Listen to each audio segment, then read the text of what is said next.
high school for 4 years now, and the most common phrase that I've heard is, I'm gonna kill myself. That's so real. Yeah, I think I've at least used it So more real. than 60 times this month. Yeah. Well, cases of depression have been rapidly rising, and in today's episode, we're gonna talk about that.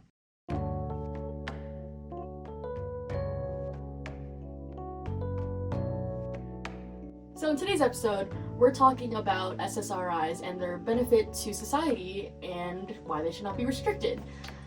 So, what are SSRIs? Yeah, what are they, man? What are they? SSRIs stand for selective serotonin reuptake inhibitor.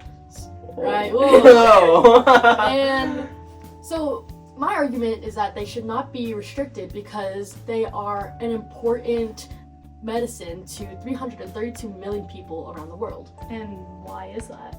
Well, first let's start with depression, right? What is depression? Depression is a mental illness that is described as feeling down and having a depressed mood, right? But it's so much more than that. It's a collective of genetic and environmental Factors? factors, Yeah. yes. Okay. And what causes that is, first of all, an important neurotransmitter in the brain called serotonin. Serotonin. Serotonin is responsible for obviously your mood and sleep cycles and other factors. And after your cells are done, your neurons are done communicating, serotonin is reuptaked into the cell, leaving overall a decreased amount of serotonin in the brain. Now, what this does in people without lowered levels of serotonin is it's just normal function. But with people with depression, their serotonin levels are already low. So after that reuptake, the serotonin levels are even lower, causing bad moods, right? And this is why SSRIs are so important. Mm-hmm. Okay, but how can we be so that these actually work? So antidepressants, SSRIs, are FDA approved. They've been rigorously tested to make sure that the benefits outweigh the cons. Furthermore, in a study done by, I forgot, what was it, Kat? I think it was the National Library of Medicine.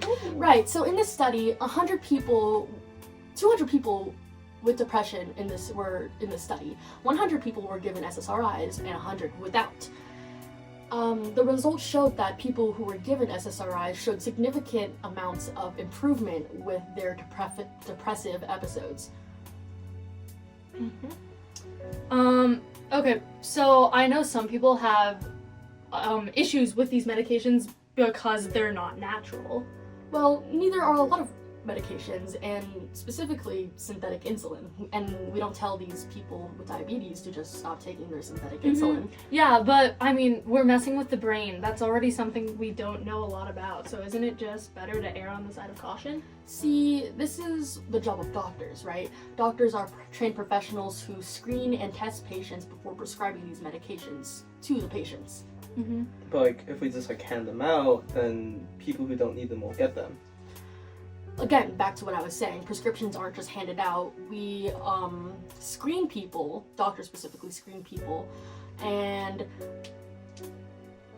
when you want to be more cautious about screening people and making sure the right people get them, right, you'll be more apprehensive about who gets them, who doesn't get them, who qualifies, who doesn't qualify, Yeah. and it makes it so much harder for people who need these medications to get what they need.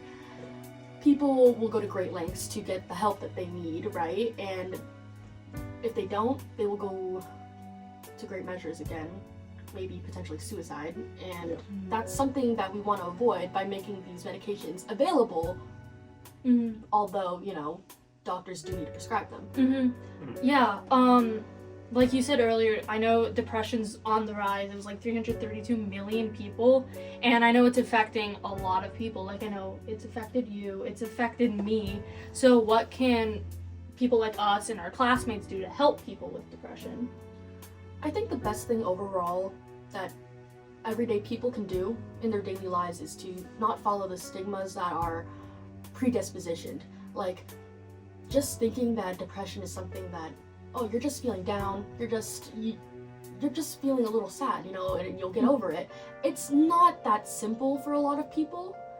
Having a depressive mood is sometimes normal after traumatic events, but depression is a lot more serious than that. And taking away these stigmas and not believing in other things that people say without having that research is really harmful.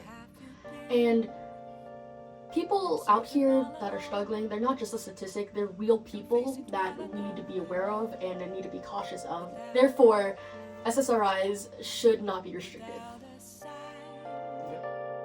Without grasping it, the real question to be asked.